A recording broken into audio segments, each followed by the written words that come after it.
여러분들의 강점을 극대화시키면서 여러분들의 레버리지를 이끌 수 있기 위해서는 주총 장악으로 여러분들 만족하시면 안 되고요. 이사회와 대표이사까지 모든 상법상 의사결정기구를 전부 다 장악을 해야 됩니다.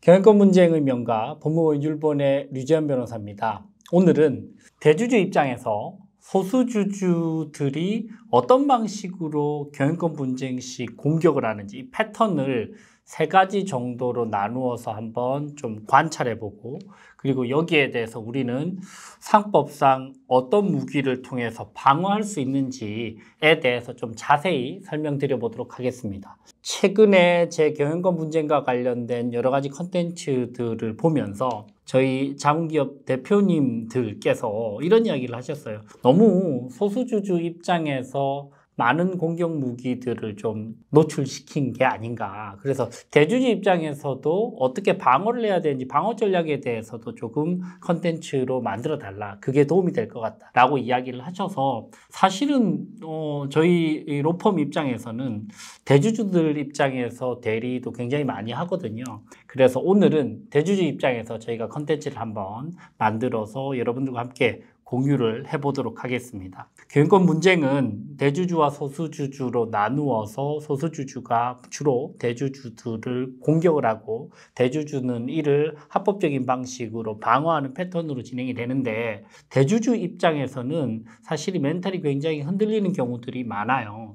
왜냐하면 굉장히 믿었던 사람들이 공동 창업을 하거나 중간에 너무 믿어서 지분을 증여하거나 지분을 신주를 발행해서 이제 줬는데 그 이후에 오히려 적이 돼서 나한테 나타나면 사실은 여러 가지 신뢰 문제뿐만 아니고 자괴감도 들고 별의별 생각들이 다 듭니다.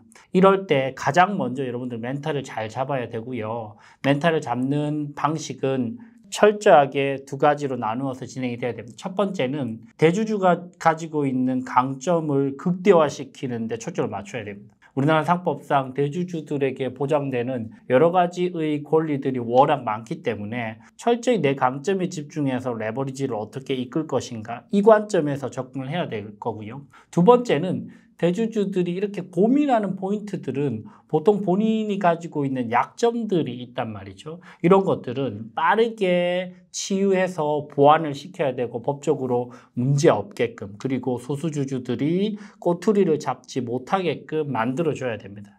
자, 이 관점에서 우리가 출발을 해서 과연 어떻게 소수주주들은 본인들의 공격 포인트를 잡아서 대주주를 공략하는지, 그리고 반대로 이를 어떻게 대주주 입장에서 막을 수 있을 것인지에 대해서 살펴보도록 하겠습니다. 크게 보면 소수주주의 공격 패턴은 딱 정해져 있습니다. 크게 보면 세 가지죠. 첫 번째, 두 번째, 세 번째의 단계별로 진행되는 경우들이 많은데요. 첫 번째 패턴은 일단은 정보를 확보하기 위해서 접근합니다. 만나자고 이야기를 하거나 아니면 찾아오거나 전화를 하거나 문자를 보내거나 카톡을 보내거나 아니면 내용 증명을 발송을 해서 내가 주주인데 이런 데이터와 정보들이 필요하다. 그걸 공개해달라라고 요청을 하죠. 그게 첫 번째 단계고요. 두 번째는 자금적으로 부정 사용한 부분들을 집요하게 공략하면서 결국은 이 경영권 분쟁을 형사사건화 시킵니다. 대표적으로 업무상 배임 횡령으로 만들어버리죠. 그죠? 그러면서 고소장을 들이밀면서 딜을 요청하거나 아니면 고소장을 실제로 제출을 하면서 상대방에게 간담을 서늘하게 만들면서 본인이 원하는 것을 얻는 방식으로 진행되고요. 세 번째는 정관상 위반, 그리고 주주간 계약상 위반, 투자계약상 위반, 관계법규, 상법상 위반들을 예리하게 포착을 해서 대주주를 공략을 하면서 이사해임의소라든지 아니면 직무집행 정지가처분을 넣으면서 상대방을 압박하는 이런 패턴으로 쭉 진행이 됩니다. 우리가 차례차례 단계별로 한번 살펴보면서 주로 어떤 식의 공격 패턴들이 있고 또 어떻게 대응을 해야 되는지 살펴보도록 하겠습니다. 첫 번째, 먼저 대주주의 최대 강점. 대주주의 최대 강점은 뭐죠? 상법상 궁극의 의사결정 기관인 주주총회를 완전히 장악하고 있다는 것이죠. 상법상 주주총회를 장악하는 그 패턴들은 일단 크게 보면 여러분 잘 아시다시피 두 가지죠. 그죠? 보통 결의를 장악하고 있어서 50% 플러스 1주 이상을 보유를 하고 있거나 아니면 아예 상법상 특별 결의, 즉 3분의 2 결의, 즉 66.7% 이상의 지분을 확보하고 있어서 내가 사실 주주총회와 관련돼서는 거의 모든 것을 내 마음대로 할 수 있는 그런 장악력이 이 두 가지 중에 한 가지입니다. 그죠? 예를 들면 특별결의 같은 경우에는 대표적으로 정관을 변경할 수 있고 아무런 이유 없이 이사를 해임시킬 수 있고 영업 양수도 M&A 원하는 거 다 할 수 있단 말이죠. 그래서 먼저 특별결의까지 본인이 좌지우지할 수 있는 지분을 확보하고 있는 그런 대주주께서는 사실은 훨씬 더 편안한 마음으로 이 전반적인 준비를 하면서 대응을 할 수 있고요. 만약에 특별결의까지 확보할 수 있는 그런 지분은 없다. 즉 내가 보통 결의, 즉 50% 플러스 1주 정도를 그 이상을 확보를 하고 있다라고 한다면 여기에 맞는 전략이 필요한데 사실 이걸 조금 더 강점을 우리가 더 공고히 시키려면 주주총회뿐만 아니고 상법상 3대 의사결정기구를 전부 다 장악을 해야 됩니다. 우리나라 상법상 의사결정기구로 인정되는 기구는 딱 세 가지밖에 없죠. 뭐죠? 첫 번째는 주주총회, 두 번째는 이사회, 세 번째는 대표이사입니다. 주주총회와 이사회, 대표이사 끝판왕은 어디죠? 주주총회죠. 왜 그렇죠? 주주총회에서 이사회를 구성하는 이사들을 선임하고 해임도 시키고요. 그죠? 이사회에서 원칙적으로 대표이사를 선임하기 때문에 여러분들께서 주총만 장악을 하면 이사회와 대표이사를 전부 다 내 마음대로 바꾸는 건 사실 시간 문제라는 것이죠. 그래서 여러분들의 강점을 극대화시키면서 여러분들의 레버리지를 이끌 수 있기 위해서는 주총 장악으로 여러분들 만족하시면 안 되고요. 이사회와 대표이사까지 모든 상법상 의사결정기구를 전부 다 장악을 해야 됩니다. 이사 같은 경우에 예를 들면 뭐 사내이사 2명이 있다라고 하면 50% 플러스 1주만 가지고 있어도 보통 결의만 장악을 하고 있어도 상법상 이사, 등기 이사를 선임하는 것은 얼마든지 할 수 있단 말이죠. 그래서 2대2의 상황에서 우리 쪽 사내 이사를 한 명 더 선임을 하면서 균형을 깨서 과반의 이사들을 확보하는 3대2 또는 4대2 2명 정도 선임을 해서 하는 방식으로 진행을 할 수도 있고 아니면 67% 이상의 특별결의까지 확보하는 대주주께서는 사실 상대방을 이사해서 해임시키는 결의도 가능하단 말이죠. 이 옵션도 생각을 해볼 수 있는데 다만 굳이 해임을 시킬 것인가는 생각해 봐야 됩니다. 어떤 부분을 생각을 해야 되느냐. 어차피 이사의 임기는 상법상 3년으로 정해져 있기 때문에 내가 굳이 피를 묻히면서까지 이사를 해임시키지 않고 얼마 이사 임기가 안 남아서 조금만 기다리면 자연적으로 우리가 이사가 임기가 종료되고 내가 재선임을 안 하는 방식으로 취하는 것이 사실 가장 자연스럽고요. 근데 만약에 이 이사가 너무나 위협적인 행동을 많이 해서 이사로 있는 것조차가 문제가 되거나 부담스러우면 여러분들 특별결의를 통해서 이사를 해임시키는 것도 방법입니다. 그죠? 그리고 나서 이사회를 장악하면 그 다음에는 어떻게 하죠? 이사회에서 원칙적으로 대표이사를 선임하거나 해임할 수 있죠. 그죠? 그렇기 때문에 이사회를 장악한 다음에 그 다음에는 대표이사입니다. 그렇죠? 그렇게 해서 주총을 장악하는 이 레버리지를 상법상 3대 의사결정기구인 이사회와 대표이사까지 전부 다 장악을 한다면 일단은 완전히 시간은 우리 편이다. 그때부터는 사실 소수주주는 움직일 수 있는 폭이 굉장히 줄어듭니다. 그래서 사내이사가 1대1이다, 2대2다, 3대3이다 그러면 이 과반을 확보하시고 그러면서 대표이사까지 장악하면서 우리가 모든 의사결정기구를 대수중으로 내 의도대로 움직일 수 있게끔 만드는 것이 일단 필요합니다. 자, 반대로 이제 본격적으로 소수주주가 어떤 방식으로 대주주를 공략하는지에 대해서 하나씩 살펴볼게요. 먼저 첫 번째는 공격 패턴 첫 번째, 자료에 대한 정보 공개를 청구합니다. 대표적으로 소수주주들이 대주주들에게 정보 공개를 청구하는 것이 첫 번째 회계장부 열람 청구. 이 가장 많이 하죠. 그죠? 두 번째는 정관, 주주명부, 또 주총, 이사회 의사록 이 부분에 대해서 이제 패키지로 정보 공개를 청구를 한단 말이죠.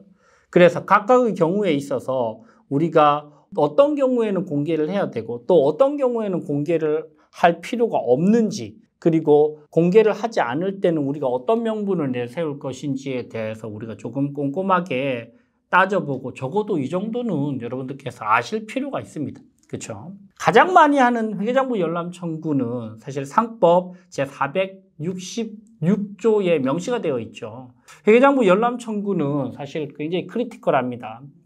이 회계장부 열람 청구를 소수주주가 하는 이유는 뭘까요? 회계장부 열람 청구를 통해서 소수주주가 얻을 수 있는 베너핏은 뭘까요? 심플하죠. 회계와 관련된 자료들을 전부 다 확보를 하면 첫 번째는 회사에 대한 가치평가가 가능하죠. 그죠? 그러면 소수주주 입장에서는 도대체 내 주식이 비상장 주식인데 얼마 정도의 가치를 가지고 상대방에게 사라고 할지 아니면 제3자에게 팔 수 있을지를 생각을 가늠을 못 하는데 회계장부 손에 들고 있으면 가치평가가 가능합니다. 그죠?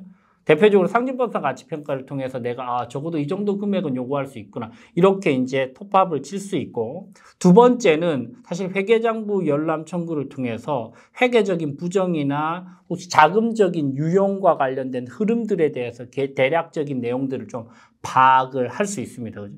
이런 공격적인 도구로 활용하기 위해서 회계장부 열람을 청구하기 때문에 사실은 대주주 입장에서 굉장히 신중해야 됩니다. 자, 상법상 제466조의 회계장부 열람 청구에 대해서 조문을 한번 같이 읽어보시죠. 제1항, 발행 주식의 총수의 100분의 3 이상에 해당하는 주식을 가진 주주는, 즉 3% 이상의 주식을 가지고 있는 주주는 이유를 붙인 서면으로, 너무나 중요합니다. 이유를 붙인 서면으로 회계의 장부와 서류의 열람 또는 등사를 청구할 수 있다. 그냥 아무렇게나 그냥 열람 등사를 할 수 있는 게 아니고 이유가 있어야 돼요. 그죠? 제2항, 회사는 제1항의 주주의 청구가 부당함을 증명하지 아니하면 이를 거부하지 못한다. 이 포인트가 너무나 중요합니다. 여기에 관련된 여러 가지 판례들이 사실 많이 있고요. 그래서 3% 이상의 주주인지를 먼저 따져봐야 돼요. 예를 들면 3% 이상의 주주가 아니라면 안 될 것이고, 또 명의신탁과 관련돼서 아직 명의개서가 확정적으로 안 된 그런 실질주주라고 주장하는 사람에게는 회계장부 열람 청구 자체가 권한이 없다라고 보여집니다. 그죠? 이걸 먼저 따져보시죠. 두 번째는 이유를 붙인 서면이 그 이유가 정당한지에 대해서 우리가 생각을 해보고, 보통 회사 입장에서 이렇게 방어를 많이 하죠. 주주가 요청하는 회계장부 열람 청구에 대해서는 그 이유가 타당하지 않은 것으로 판단되니 회계장부 열람을 허락해 드릴 수 없습니다. 이런 식으로 이제 방어를 합니다. 그죠? 그렇게 되면 상대방을 한 번 더 이유를 붙인 서면으로 내용 증명을 더 보내거나 아니면 회계장부 열람 청구 소송을 진행을 하는 경우도 있죠. 그죠? 그럴 경우에 이제 다 터지게 될 겁니다. 근데 회계장부 열람은 곧바로 아무런 이유 없이 우리가 공개를 해야 될 이유는 있다 없다? 없습니다. 그죠? 그래서 그 이유가 타당한지, 그 이유는 대표적으로 예를 들면 회계와 관련된 부정을 저질렀다든지 아니면 개인적으로 회사 자금을 유용했다든지 이런 구체적인 정황이 사실은 좀 있어줘야 된다는 것이죠. 그죠? 그냥 모색적으로, 탐색적으로 내가 그냥 알아보기 위해서 주장을 한다면 그거는 우리가 정당하게 거부를 할 수 있습니다. 두 번째는 주주명부나 정관과 주총 이사회 의사록에 대해서 열람 청구를 하는데요. 사실 상법 제396조에서는 이런 것들은 기본적으로 우리가 회사에 비치를 하고 공개를 하게 되어 있긴 합니다. 제1항, 이사는 회사의 정관, 주주총회 의사록을 본점과 지점에 주주명부, 사채원부를 본점에 비치하여야 한다. 그죠? 그래서 정관, 주총 이사회 의사록, 그 다음에 주주명부까지 비치를 하두고, 그리고 제2항, 주주와 회사 채권자는 영업시간 내에 언제든지 제1항의 서류의 열람 또는 등사를 청구할 수 있다. 그래서 사실 회계장부 열람 청구는 이유를 붙인 서면이 적절한지에 대해서 판단해서 거부도 할 수 있지만 사실 정관이나 주주명부라든지 주총 이사의 의사록은 사실 법적으로는 그것 자체를 거부하기는 쉽지가 않아요. 그럼에도 불구하고 경영권 분쟁 시에는 사실 이것도 잘 안 보여주려고는 하죠. 근데 그거는 사실 제가 보기에는 꼼수로 보이는 부분이 있어요. 근데 어쨌든 이런 정보를 공개하면 여러분들이 처음으로 생각해야 될 포인트는 쫄지 마시고 가장 먼저 대주주 입장에서 이렇게 생각해야 됩니다. 이런 정보도 확보를 아직 못했구나. 이렇게 멘탈을 관리를 하셔야죠. 그죠? 야, 회계장부도 얘네들은 아직 없고 주주 명부 정관까지도 없구나. 이런 식으로 일단 멘탈 관리를 하셔야 되고요. 두 번째는 이제는 전략을 좀 짜서 어디까지 보여주고 어디까지 안 보여주고 이거는 사실 내부적인 전략을 좀 짜시거나 자문을 받을 필요가 있습니다. 그죠? 자, 첫 번째 공격 패턴은 뭐다? 이렇게 정보 공개를 요청합니다. 두 번째 공격 패턴은 그럼 뭘까요? 이제는 자금적으로 공략을 합니다. 어떻게 회계장부를 어떤 방식으로는 열람을 해서 확보를 하고 있다거나 아니면 회사 돈을 대표가 대주주가 유용한 부분에 대해서 어디선가 어떤 내용들을 파악을 해서 아주 구체적으로 들어오거나 아니면 대표가 여러 가지 배임 횡령과 관련된 이슈들이 있다는 것을 포착을 해서 들어온다거나 그죠? 경영권 분쟁이 이렇게 고소사건으로 번지면서 형사소송으로 바뀌는 순간 결정적으로 대주주들은 신변의 위협을 느끼면서 멘탈이 무너지는 경우들이 많거든요. 근데 여러분들 잘 생각을 해보십시오. 사실 생각보다 수사기관에서는 경제사건에 대해서 이렇게 잘 움직이지 않아요. 아니 회사 분쟁은 회사 내부적으로 해결을 하셔야지 왜 이걸 형사적으로 고소를 하시나요? 이런 반응이 1차적이기 때문에 생각보다 소수주주가 주장하는 그 배임 횡령과 관련된 내용들이 기소까지 돼서 무슨 법정 구속이 되거나 이렇게까지 번지기는 생각보다 굉장히 어렵습니다. 배임 횡령과 관련된 확실한 정황이 증거자료와 함께 포착돼서 그거 자체가 금액이 막 수억 원에 이르지 않는 이상은 사실 여러분들이 작게 법인카드를 조금 잘못 썼다거나 이런 것들은 얼마든지 치유를 할 수 있어요. 그래서 그 대표적인 패턴들을 제가 한번 살펴보도록 하겠습니다. 대표적으로 소수주주가 대주주들을 공략하는 법인 자금과 관련된 포인트는 첫 번째는 회사 돈을 가수금으로 수억 원을 빼서 대표가 개인적으로 사용하고 있다. 이게 첫 번째 패턴. 두 번째는 가족들이나 친지들에게 급여를 지급하는 방식으로 또는 법인 차량을 제공하는 방식으로 업무상 배임 횡령 범죄를 저지르고 있다. 세 번째는 법인 카드를 오사용한다. 이런 식의 패턴들이 사실은 가장 일반적이죠. 하나씩 한번 짚어볼까요? 여러분 회사 돈을 가수금으로 사용한다. 이 부분은 사실 문제가 될 수 있죠. 그죠? 대표가 개인적으로 회사 돈을 쓰고 있다는 거예요. 그죠? 이 부분은 어떻게 해야 될까요? 여러분들 이거는 잘 생각을 하셔야 됩니다. 회사 통장에서 개인 통장으로 대금이 이제 지급이 됐어요. 그죠? 그리고 나서 내가 쓰고 있어요. 이건 분명한 문제입니다. 그죠? 급여가 아닌 이상은 이거는 이제 대여를 해준 거예요. 그죠? 거기에 대해서는 가장 좋은 거는 대여금을 빨리 갚으셔야죠. 내가 일반적으로 회사 초기에는 대표가 회사에 불려주고 다시 회사가 갚는 경우도 많기 때문에 그 반대로 회사 돈을 대표가 쓰고 있다면 그 금액은 빨리 갚으세요. 급여가 아니라면 아니면 직접적으로 지금 당장 바로 갚을 수 없는 상황이라면 어떻게 하셔야 될까요? 여기에 대해서 대여계약이나 금전 차용계약과 관련된 부분들 계약서를 쓰시고요. 변제기한을 조금 넉넉하게 정해서 연 4.5% 5%의 이자를 정한 다음에 이자라도 납입을 하세요. 그래서 내가 이거를 사적으로 유용하는 게 아니고 빌려서 이자를 내고 있는데 내가 언제까지 갚을 것이다 라고 이야기를 할 수 있어야 됩니다. 이 조치는 반드시 최소한 필요합니다. 다 갚으실 수 있다면 갚으시고요. 아니면 적어도 차용증을 제대로 써서 법정 이자라도 여러분들께서 갚으셔야 됩니다. 두 번째, 가족들에게 급여를 제공하거나 아니면 차량을 벤츠 C클래스, E클래스를 예를 들면 와이프가 타고 다닌다. 근데 와이프는 코빼기도 보이지 않는. 이게 이제 대표적인. 그러면서 급여 명세서, 급여 내역서를 확보해서 지난 3년 동안 와이프에게 들어간 돈이 4억이다. 이거 사실 대표적인 배임 횡령이죠. 이러면 안 되거든요. 어떻게 하셔야 돼요? 만약 이렇게 된다면, 그죠? 여러분들 어쩔 수 없이 그렇게 해야 되는 상황이라면 배우자가 실제로 일을 하게끔 만들어야 돼요. 일주일에 적어도 2번이라도 출근하게 하고, 그리고 배우자가 예를 들면 세무회계 쪽에 전문성이 있다. 아니면 배우자가 디자인 쪽에 전문성이 있다. 배우자가 마케팅 아니면 기획 뭐라도 출근을 하게 만들고 명함도 만들고 자리도 만들고 출퇴근과 관련된 일지도 좀 적게 만들고 그리고 집에서는 재택과 관련된 일지도 적게 만들고 그래서 사실은 이 배우자가 그냥 진짜 아무런 명목 없이 돈을 받으면 이건 범죄이기 때문에 배우자나 아니면 뭐 부모님이나 그죠? 실제로 이제 기여하게 만들면서 정상적인 급여를 받게 만들어야죠. 그게 너무나 중요하고요. 그러면 이제 법인 차량을 제공하는 것도 문제가 없어지죠. 그죠? 조금 더 치밀하게 전략적으로 접근해야 되고요. 만약에 근데 과거에 이미 그런 사례들이 너무나 많이 발생했습니다. 2년 동안 그렇게 해왔어요. 그러면 어떻게 해야 될까요? 그 금액은 갚으셔야 됩니다. 그리고 앞으로는 출근하게 만들어야 되고. 그러지 않으면 이건 진짜 금액이 막 수억 원에 달하면 구속될 수도 있어요.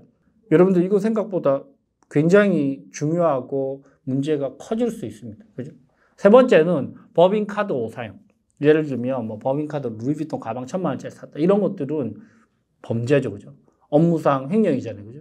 이런 것들은 여러분들 보시고 담당 세무사나 회계사와 문제가 내는 내역들 딱 뜨거든요. 그죠? 요거는 예를 들면 뭐 일반 음식점 뭐 이런 것들 다 문제가 없을 거고요. 백화점, 면세점, 뭐 해외, 그죠? 아니면 막 접대비가 말도 안 되는 금액으로 막 나왔다. 개인적인 막 성매매의 느낌이 난다. 이런 것들은 전부 다 갚고 그 내용에 대해서 전부 다 문제가 없게끔 깔끔하게 처리를 해둬야 됩니다. 특히 여러분들 자금적으로 문제가 돼버리면 이건 형사사건화 되는 것이 바로 들통나기 때문에 사실 이런 부분들에 대해서는 각별하게 여러분들 꼬투리가 잡히지 않도록 전부 다 깔끔하게 처리를 최대한 해놔야 결론적으로 회계장부 열람 청구를 하면 요즘은 법원에서 회계장부 열람에 대해서 그래도 허용을 더 해주는 편이고요. 최근에 대법원 판례도 회계장부 열람과 관련된 소수주주의 입증 책임을 더 줄이는 방식으로, 즉 더 공개를 해줘야 되는 방식으로 바뀌고 있는 추세이기 때문에 이 회사의 회계장부는 공개된다고 생각을 해야 돼요. 그죠? 그러면 공개됐을 때 문제가 없게끔 미리 전부 다 문제를 사전에 차단해놔야 됩니다. 마지막 세 번째 패턴은 어떤 패턴이죠? 정관이나 투자계약이나 주주관계약이나 관계법규, 상법, 법규 위반, 계약 위반으로 들이밀면서 상대방을 압박하는 방식의 공격 패턴입니다. 이것도 잘 살펴봐야 돼요. 정관부터 살펴봐야죠. 그죠? 정관상의 의무사항들이 전부 다 정해져 있는데 내가 그걸 위반하고 있지 않나. 그렇다면 67% 이상의 주식을 확보한 특별 결의를 내 마음대로 움직일 수 있는 그런 주주들이라면 사실은 엄격히 말하면 정관을 미리 변경하는 게 훨씬 더 유리하겠죠. 그죠? 그리고 관계법규, 상법뿐만 아니고 주주관계약이나 그다음에 투자계약상의 문제가 되는 것. 특히 이제 동의조항이나 협의조항이나 사전고지조항이나 주식 매수 청구권과 관련된 부분, 이런 부분들, 아주 크리티컬한 부분들에 대해서는 여러분들 경영지원실에 담당자를 한 명 지정을 해놓고 이 이슈가 발생할 때마다 주주들에게 그걸 통보를 하거나 동의를 받거나 이거 하지 않으면요, 여러분들 이거는 경영권이 흔들릴 수 있는 결정적인 사유가 됩니다.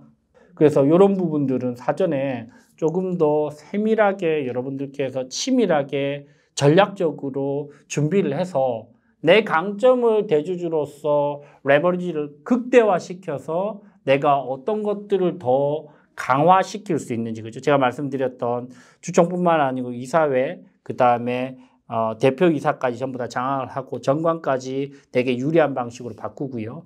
그리고 배당과 관련된 요청과 관련된 부분도 제가 조금 뒤에 설명드릴 텐데 배당과 관련된 부분도 배당이 안 된다면 등기이사의 보수와 퇴직금과 관련된 규정까지 강화를 시켜서 내가 합법적으로, 그죠? 내가 회사 돈을 유용하는 방식이 아니고 내가 일한 만큼 충분히 내가 받는 방식으로 그렇게 스스로에게 보상을 할 수 있게끔 그렇게 문제 없이 만들어야 되고요. 그죠? 그리고 소수주주의 공격들에 대해서 1차적인 공격, 2차적인 공격, 3차적인 공격까지도 제가 전부 다 설명을 드렸는데 이 부분들에 대해서는 꼬투리가 없게끔 철저하게 준비를 하셔야 됩니다. 그만큼 더 치밀해지셔야 돼요. 이거 내 회사인데 뭐 시깝게 뭐 하면 뭘 하겠냐. 이런 식의 아주 순진한 방식으로 접근하시면 안 됩니다.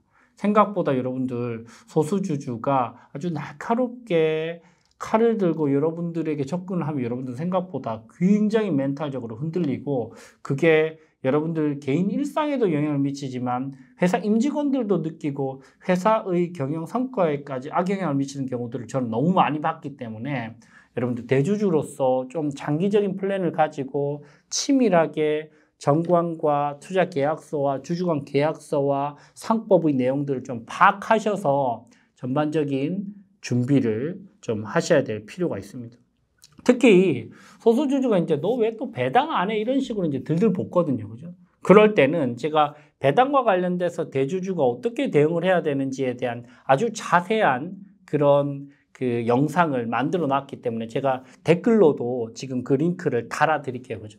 그래서 대주주 입장에서 소수주주가 배당 요청을 했을 경우에 어떻게 대응할 것인가. 기본적으로는 여러분들 우리나라에서는 구체적인 배당 의무는 없어요. 무슨 말이냐고 하면 주총이나 이사회에서 배당과 관련된 결의가 없는데 소수주주가 무조건적으로 배당을 요청한다고 해서 무조건 해줘야 되는 건 절대 아니란 말이에요. 그죠? 근데 그걸 어떻게 우리가 좀 전략적으로 또 방어를 할 것인지에 대해서는 제가 이미 충분히 구체적인 내용을 담은 영상이 있기 때문에 이 부분도 활용해 보시기 바랍니다.